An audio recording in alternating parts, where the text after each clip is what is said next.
Fala pessoal, tudo bem? Boa tarde.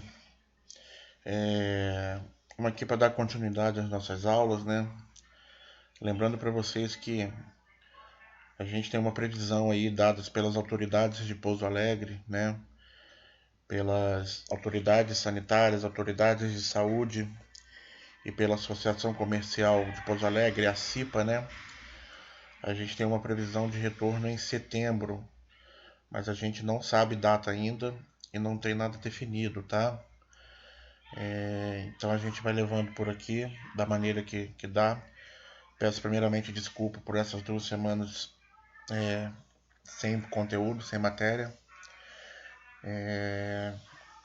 Tive alguns problemas com o gravador aqui, né, dessas aulas para vocês, até ter um compatível, algumas coisas que funcionam, outras não funcionam, enfim, né. Isso foi um dos motivos e o outro foi por problemas pessoais aqui mesmo, tá? Mas estamos aqui de novo. E aí deu um tempinho para vocês também, quem estava atrasado aí, né? Espero que tenha conseguido colocar a matéria em dia, tá? Volto a repetir, mesmo não postando as aulas, eu estava à disposição de vocês. Continuo à disposição de vocês para tirar dúvida, para comentar sobre a matéria, tá bom? Então vamos lá, galera. Não perder tempo mais não. Aqui o que acontece, né? Vamos só recapitular. A gente está falando de contabilidade de administração financeira, né? E nós estamos na parte de contabilidade. A gente já passou pela escrituração contábil, que a gente falou de livros, né, dos registros, livro diário, livro razão. E agora a gente está na parte da demonstração contábil, que é a parte de elaborar relatórios contábeis sobre o patrimônio, ou seja, sobre tudo aquilo que a pessoa tem e deve, né? O patrimônio não é só aquilo que a pessoa tem, né? É aquilo que a pessoa tem e deve. Patrimônio líquido, sim, é a diferença entre um e outro. A gente vai ver isso hoje, tá? Então a gente está elaborando os relatórios contábeis. O primeiro relatório que a gente aprendeu a fazer foi a demonstração de resultado financeiro, DRE, né? Que ela vai apurar o quê? Vai apurar o lucro, né? Vai apurar o lucro da empresa. E o lucro, ele tem uma relação com o patrimônio, né? Com o patrimônio líquido, né? Ou seja, quanto maior o lucro que a empresa tem, quanto maior a empresa acumula lucro, né? Maior fica o patrimônio dela. Bom, então hoje nós vamos falar de mais um relatório contábil, tá? Nós vamos falar hoje do balanço patrimonial. Esse vai ser o relatório que a gente vai estudar hoje. Balanço patrimonial. Então vamos lá. O que é o balanço patrimonial, pessoal? Segundo o novo conceito emanado pela NBCT3, né, que são as regras, né, que são as normas que compõem a contabilidade, né, e até regidos por leis, tá, pessoal? Tudo que a gente vai falar aqui é parte administrativa, parte mais análise, mais técnica, é sobre análise do balanço, né? Mas o balanço patrimonial, assim como a demonstração de resultado, eles têm todo um alicerce, um suporte na legislação brasileira, tá? Se alguém aqui se lembrar, a nossa presidente, a Dilma Rousseff, né?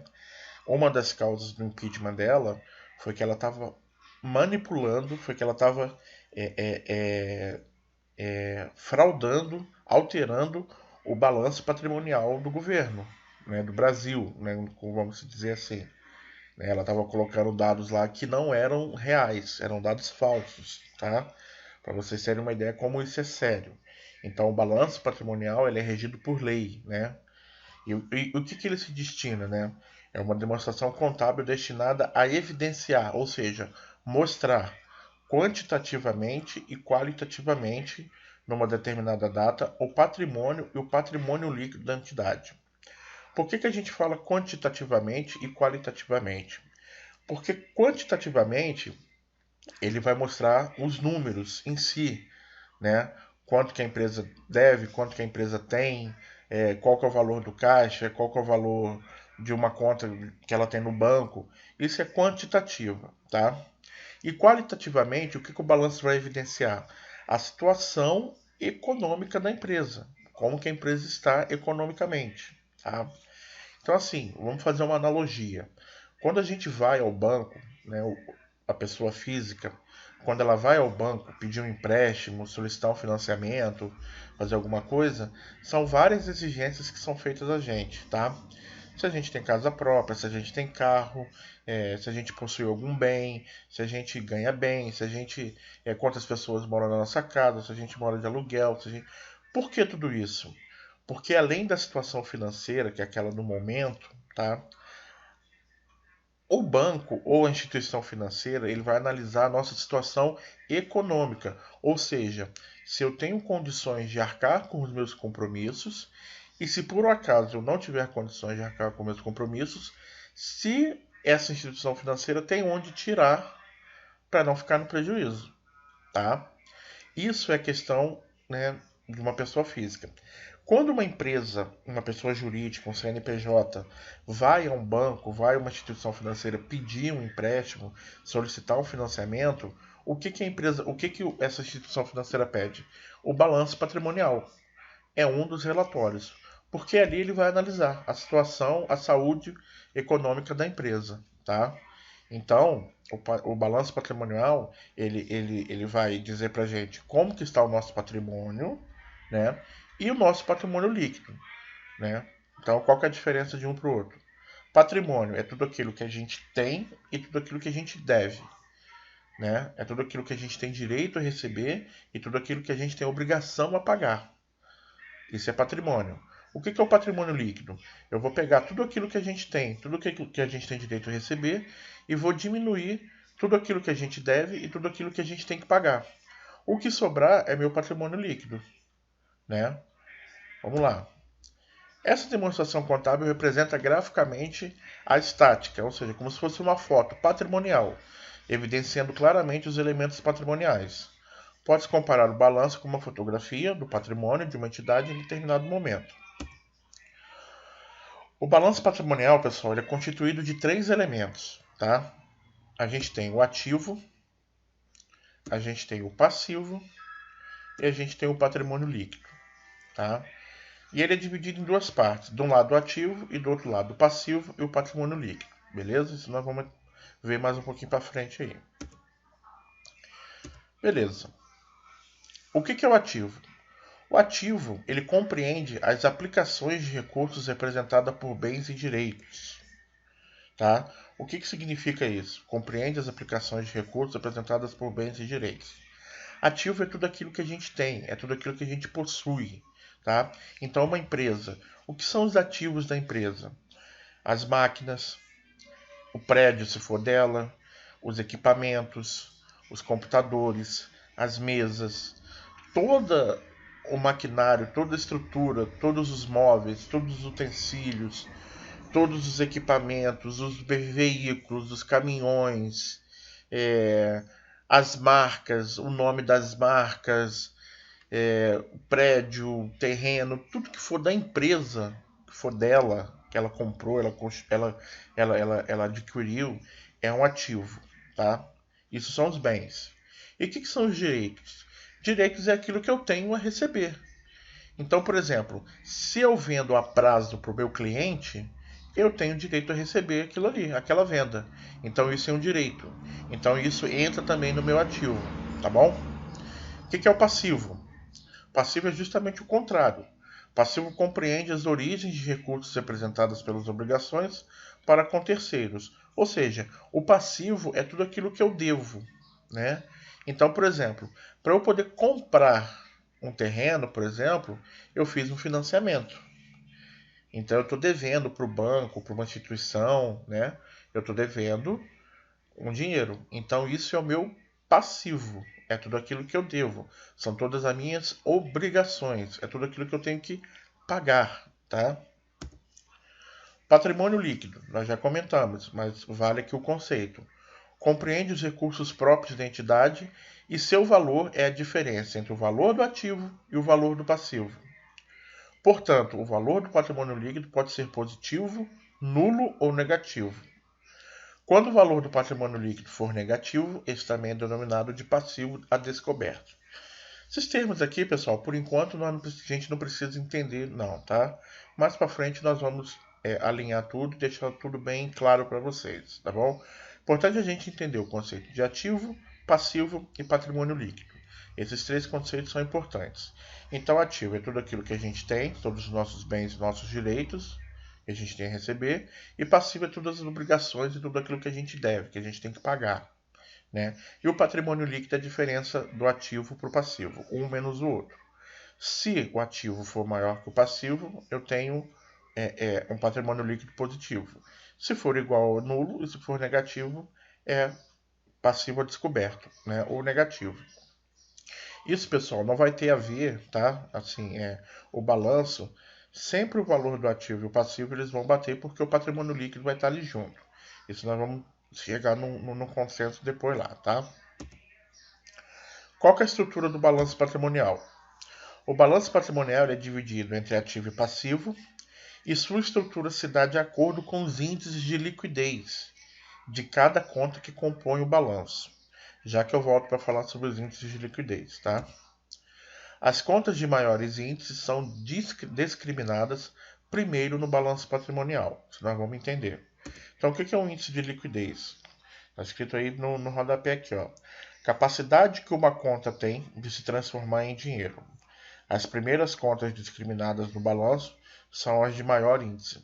Ou seja, quando uma conta tem um índice alto de liquidez, ou seja, quando uma conta tem uma capacidade rápida ou maior de se transformar em dinheiro, tá?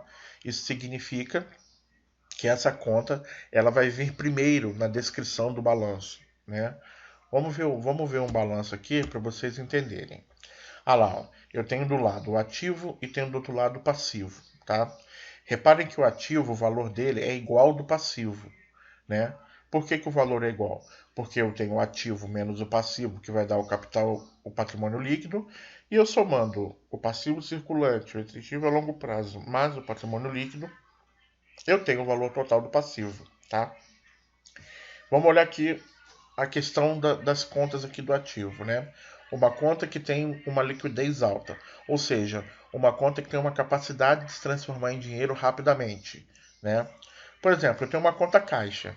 O que é essa conta caixa? A conta caixa é o dinheiro que a empresa tem lá no caixa da empresa, né? Então, essa conta, ela tem um índice de liquidez altíssima porque ela já é dinheiro. Eu tenho um caixa e lá no caixa tem o quê? Dinheiro, né? Conta bancária, essa conta também ela tem uma capacidade altíssima, porque a conta bancária ela já é dinheiro. Aí a gente vem descendo. Estoque. Estoque, ela tem uma capacidade rápida de se transformar em dinheiro? Tem ou não? Mais ou menos. Por quê? Porque o estoque, para se transformar em dinheiro, eu preciso vender o estoque. Se eu vender à vista, eu transformo em dinheiro rápido. E se eu vender a prazo? Né? Então, já não é tão simples assim essa conta se transformar em dinheiro. Vamos olhar aqui mais para baixo. Mais para baixo a gente tem, por exemplo, veículo. Né? O que é mais fácil transformar em dinheiro? O caixa da empresa que já é dinheiro ou um carro? Né? Ou o que é mais fácil? Vamos supor, eu trabalho com venda de computador.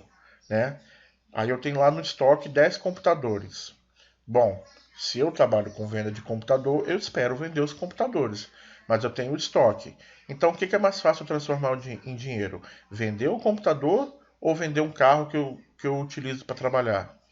O carro provavelmente eu não vou vender, porque eu utilizo ele para trabalhar, para fazer entrega, para fazer venda. Então, o estoque é mais fácil de se transformar em dinheiro do que o veículo que eu tenho dentro da minha empresa. Tá? Então, por isso que essas contas elas são dispostas dessa maneira. Quanto maior o índice de liquidez, tá? Tá até escrito aí para vocês, ó, liquidez alta, né? Quanto maior o índice de liquidez, essas contas elas vêm primeiro dentro do meu balanço. Ela vem se dispondo primeiro dentro do balanço. Quanto menor o índice de liquidez, mais lá para baixo essas contas vão ficar, tá? No passivo é a mesma coisa. No passivo, eu tenho lá as contas de curto prazo, que nós vamos aprender o que é. As contas de curto prazo eu tenho que pagar antes do que as contas de longo prazo. Então, essas contas vêm antes no meu balanço patrimonial do lado do passivo. Beleza? Mas isso aí, pessoal, quando a gente for montar o balanço patrimonial, eu vou fazer passo a passo com vocês, nós vamos juntar tudo isso aí para a gente poder entender bem como que isso funciona, tá? Bom, critérios de classificação dos elementos patrimoniais. Vocês já viram lá na figura do balanço, e aqui nós vamos descrever, dentro do ativo e dentro do passivo, quais são as classificações que a gente tem, tá? Dentro do ativo, a primeira coisa que eu tenho dentro do ativo é o ativo circulante, né? Então a gente pode até voltar aqui no nosso balanço. Aqui, ó, ativo circulante, tá? Beleza. O ativo circulante, né? Depois a gente vai falar sobre o que é. Depois do ativo circulante, a gente tem o realizável a longo prazo. E depois do realizável a longo prazo, a gente tem o ativo permanente. Então a gente tem 3 grupos dentro do ativo. Né? Opa, vamos voltar aqui só para a gente ver. Olha lá. É os que estão em verde aqui na figura. Ó. Ativo circulante, ativo realizável a longo prazo e ativo permanente. Beleza? Vamos lá. Ativo circulante, realizável a longo prazo. Dentro do passivo, eu tenho passivo circulante, exigível a longo prazo e patrimônio líquido. Ok, beleza. Vamos lá. Dentro do ativo circulante, eu vou ter 2 subgrupos. O primeiro subgrupo é a disponibilidades. As contas representativas dos recursos financeiros disponíveis da empresa. Ou seja, as contas que representam as contas que representam os recursos que estão disponíveis. O que é disponível? Dinheiro, né?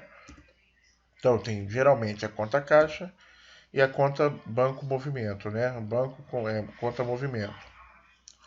O outro grupo é aplicação de liquidez imediata, ou seja, é uma aplicação que eu faço que quase que imediatamente ela vai me retornar dinheiro, tá? Aplicação de um dia, uma semana, né? Dentro do ativo circulante ainda eu tenho realizável a curto prazo. Ou seja, as contas que eu vou realizar, ou seja, que eu vou receber ou que vão se transformar em dinheiro dentro do período de um ano, tá? Curto prazo na contabilidade, pessoal, representa um ano, tá?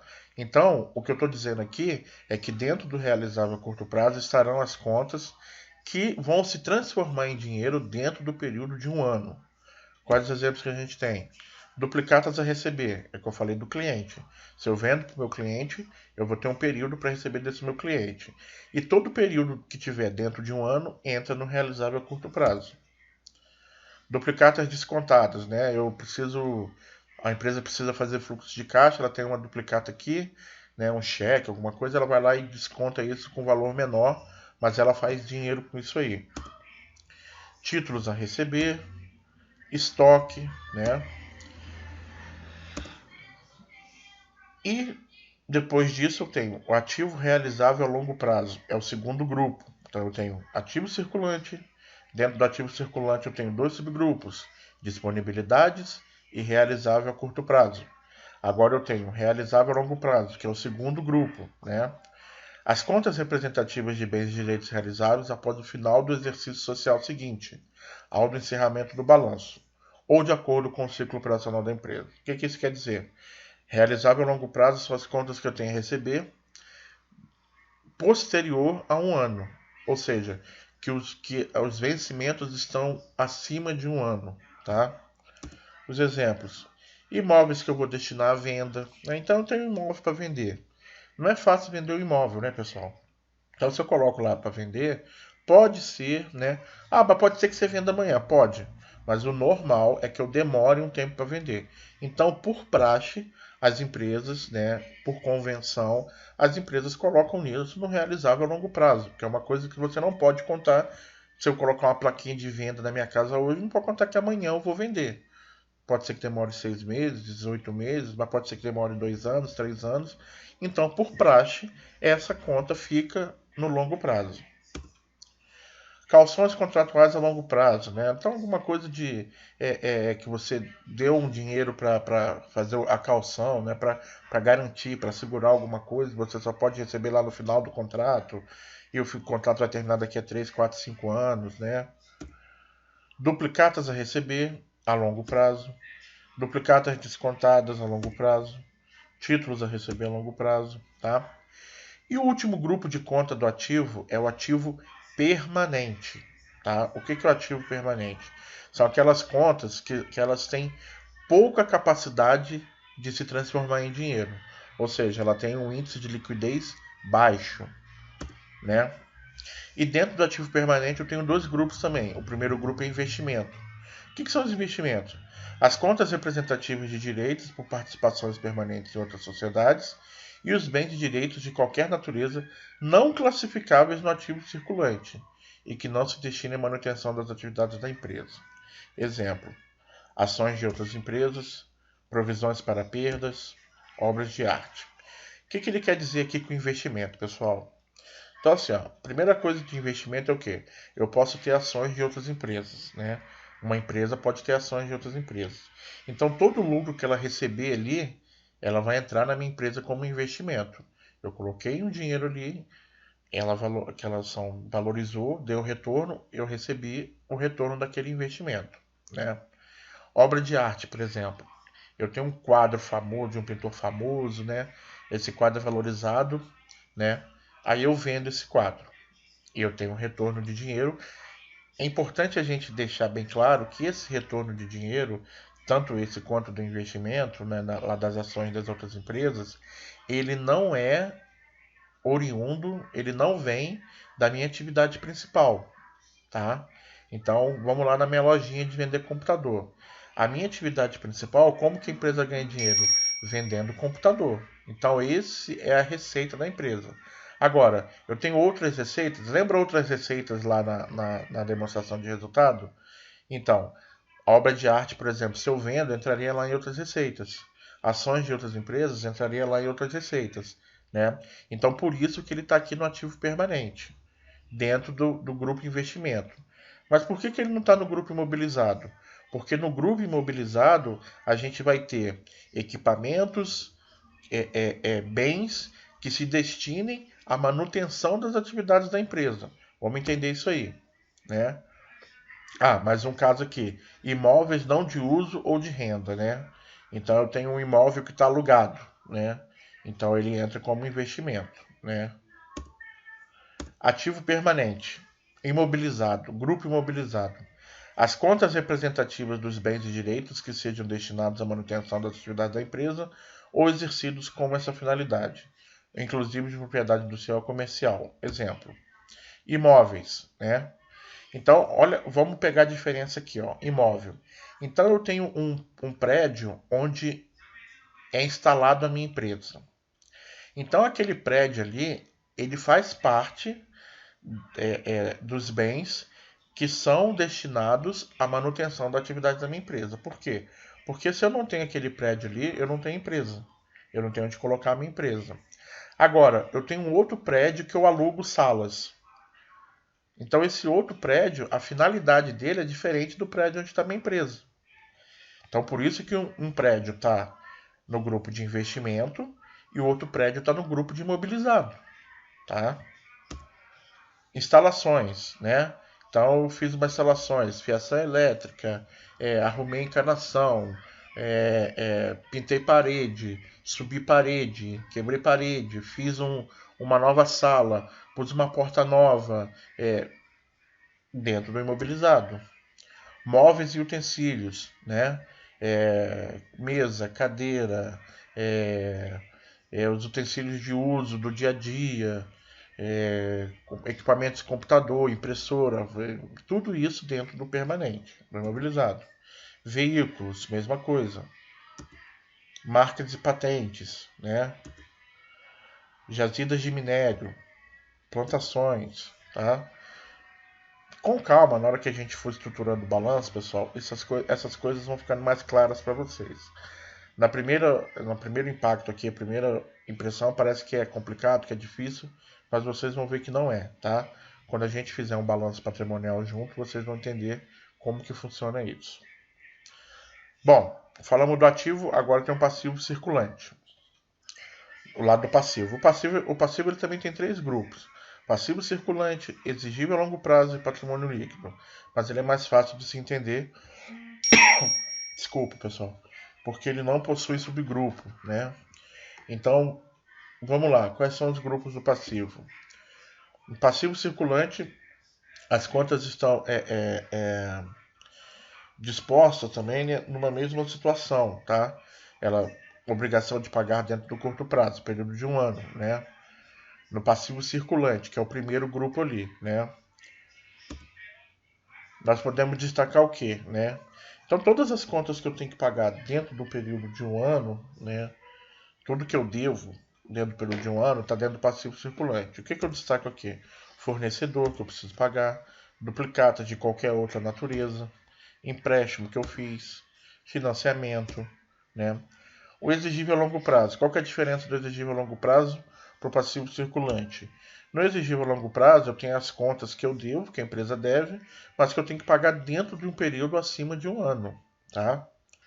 Mesma coisa que eu posso ter aqui. Fornecedor, duplicata a pagar, empréstimo, financiamento, né? Então, por exemplo, eu faço uma compra em 15 meses, tá? Então eu vou pagar daqui a 15 meses. 15 meses o que é, pessoal? 1 ano e 3 meses, tá? Então eu tenho dentro do meu passivo circulante 12 meses de conta para pagar, 1 ano, e eu tenho 3 parcelas no meu exigível a longo prazo, que passou de 1 ano. Conforme o tempo vai passando, como que isso vai ficando? Vai ficando 12 meses e 2, porque passa para 14, depois passa para 12 meses e 1, porque passa para 13, e depois do final de 3 meses, essa conta ela fica só no passivo circulante. Por quê? Porque ela vai ficar só em 12 meses. Ela vai ficar só dentro de um período de 1 ano, né? Então é dessa maneira que funciona isso aí, tá? Mas quando a gente fizer o balanço, nós vamos entender melhor. O que é o patrimônio líquido, então? Nesse grupo estão as contas que pertencem aos sócios da empresa, né? Então eu tenho, se eu não me engano, 4 contas aqui também. Eu tenho uma conta chamada capital social, né? O que é o capital social? O valor que os sócios ou os acionistas estabelecem para a sua empresa no momento da abertura. É a quantia bruta que é investida, o montante necessário para iniciar a atividade de uma nova empresa, considerando o tempo em que ela ainda não vai gerar lucro suficiente para sustentar. Ou seja, é aquilo que o sócio coloca ali para investir na empresa, o dinheiro que ele joga ali, né? Investimento 10 mil, 15 mil, 100 mil, né? É o capital social, é o que está investido na empresa. Lucros e prejuízos acumulados. Os lucros ou prejuízos representam resultados acumulados obtidos que foram retidos sem finalidade específica, quando lucros, obviamente, ou estão à espera de absorção futura, quando prejuízos, né? O que ele quer dizer aqui? Lá na demonstração de resultados, lá, quando a gente tem o lucro, né? Ao lucro tem várias finalidades. A última dela é eu acumular. Então, quando eu acumulo lucros, né, esses lucros eles vão ser retidos para alguma coisa que eu vou fazer no futuro ou para aumentar meu patrimônio líquido, né? E quando a empresa dá prejuízo, o que acontece, né? Eu vou esperar um lucro futuro para absorver esse prejuízo. Ou seja, eu tive prejuízo de 100 nesse mês. Mês que vem eu tive um lucro de 300. Opa, não foi de 300, o lucro foi de 200, porque 100 é para absorver o prejuízo do mês passado. Beleza? Outro conceito aqui do patrimônio líquido, outro item do patrimônio líquido são os lucros acumulados. Lucros acumulados é quase a mesma coisa do lucros e prejuízos acumulados lá, tá, gente? A contabilidade está até juntando esses dois itens aí para acabar com essa ambiguidade. E o último é reserva de capital, que são valores recebidos por uma empresa, mas que não passam pelo resultado, pois não tem relação com a entrega de bens e serviços. Essas reservas devem refletir as contribuições feitas pelos acionistas relacionadas ao incremento de capital. Então o acionista vai lá e incrementa mais 100 mil na empresa, né, para alguma coisa, para uma ação futura. Então isso aí fica como reservas de capital, tá? Bom, só para demonstrativo aqui, ó. Demonstração de resultado que a gente pegou lá, né? Qual que é o objetivo dela? Apurar o lucro do exercício, né? Quando a gente apura o lucro do exercício, o lucro é destinado para pagar os acionistas, que são os dividendos, para retornar em investimento para a empresa, né? Ou para participações, se tem participações de outras empresas ali, né? O que sobra? Se sobrar alguma coisa, eu tenho lucro acumulado, né? Pô, deu lucro líquido aqui de 1 milhão. Então eu paguei 200 mil para acionistas, eu vou guardar 500 mil para investimento, né? Só já dá 700 mil. E em participações eu não vou gastar nada, tá? Então, se eu tive 1 milhão de lucro líquido e paguei 700 mil de dividendos e investimentos, me sobrou 300 mil. Esse é o lucro acumulado, né? Do outro lado, o que, que eu tenho? Para onde que vai esse lucro acumulado? Eu tenho o balanço patrimonial. No balanço patrimonial, eu tenho o patrimônio líquido.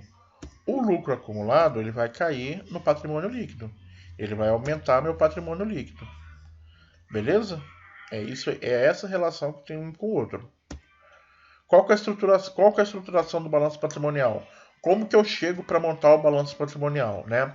Por quê, pessoal? A gente viu lá na escrituração contábil, nos livros diários, que lá a gente faz as movimentações financeiras do dia a dia, né? A empresa ela funciona no dia a dia. Lá no final do ano, no final do trimestre, no final do mês, a gente faz o balanço patrimonial. Mas a empresa ela tem movimentação financeira no dia a dia. E como que essas movimentações são feitas para que elas deem subsídios, né? Para que a gente possa ter um balanço patrimonial, né? Da onde que eu tiro a informação do balanço patrimonial?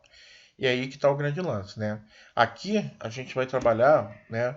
A base para a elaboração do balanço patrimonial são os registros das contas que são feitas através da ferramenta chamada Razonete. Razonete vem do livro Razão, né? Então eu tenho um livro onde eu vou registrar todas as movimentações financeiras que são feitas e aí eu tenho uma ferramenta que chama Razonete que vai determinar se as contas são do ativo ou do passivo e como que elas vão fechar para que elas possam gerar um relatório que é o balanço patrimonial, né?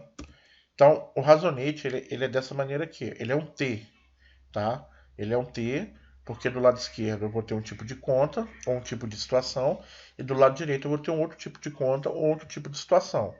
Do lado esquerdo, eu tenho um negócio chamado de débito. E do lado direito, eu tenho outro negócio chamado de crédito, tá? Então, débito e crédito são as duas coisas que eu tenho dentro do Razonete, né? E aí, quando a gente for trabalhar com os exercícios, eu vou explicar para vocês, né, uma questão de débito e crédito, que muita gente confunde o que é um débito e o que é um crédito, né? Aqui a gente vai ter uma explicação teórica agora, né? O que é um débito, pessoal? Né? Quando a gente vai ao banco, o cara falou assim, debitei R$ 100 da sua conta. Significa que saiu R$ 100 da sua conta, certo? Né? Então a gente tem a impressão que débito é uma coisa negativa, é uma coisa que eu devo. E não é, tá? E depois eu vou explicar essa questão do banco lá da nossa conta, né? Bom, o que é o débito? Débito é uma palavra que vem do latim que significa debis e que significa pertence a mim. Ou seja, tudo que é débito, né, pertence à empresa, pertence a mim. Então, o débito se equivale a todos os bens e direitos de uma empresa. Então, débito, pessoal, é igual ativo, tá? Débito é igual ativo, beleza? Quando você vai no banco e o banco diz que debitou R$ 100 da sua conta, né? O banco ele está olhando a visão dele, tá? Então, o que que ele fala? R$ 100 não é da conta dele, pertence a mim. Então ele vai lá e tira da sua conta, ele faz um débito para ele. Então, na visão do banco, aquele dinheiro pertence a ele. Então, débito, ativo, né? Crédito. Crédito, palavra que vem do latim credo, que significa confiança, tá? Ou seja, alguém confia em você. Né? Quando você fala assim, eu tenho crédito da praça. O que isso significa? Significa que alguém confia em você, né, para determinado tipo de coisa, ou para pegar um dinheiro, ou uma palavra empenhada, ou, né, para alguma situação que vai acontecer, tá? O crédito se equivale a todas as obrigações de dívidas da empresa. Então, quando o banco fala que vai creditar um dinheiro na sua conta, significa que ele reconhece que ele está te devendo, né? Olha lá, todas as obrigações de dívidas da empresa. Significa que ele está devendo para você e ele vai creditar esse dinheiro na sua conta. Então, para o banco, isso é um crédito, tá? Então, crédito é igual a passivo. Beleza, pessoal? Com isso aqui, eu encerro a nossa videoaula de hoje, tá? Eu vou passar esse conteúdo para vocês, vou dar um tempo para vocês poderem assimilar um pouco isso aí. No próximo vídeo, tá? Eu volto com um exercício de balanço patrimonial para a gente poder fazer junto, caminhar juntos, né? Para a gente poder estar junto e para eu poder ir explicando para vocês o passo a passo e para vocês poderem assimilar melhor essa questão de débito, crédito, ativo, passivo, conta que fica em cima, conta que fica embaixo, passivo circulante. Então, nós vamos fazer passo a passo para vocês poderem assimilar tudo isso que eu falei hoje aqui nessa aula. Beleza? Então, até a próxima. Qualquer coisa me chama lá no grupo, no WhatsApp, para a gente poder tirar as dúvidas. Beleza? Um abraço para vocês. Até a próxima.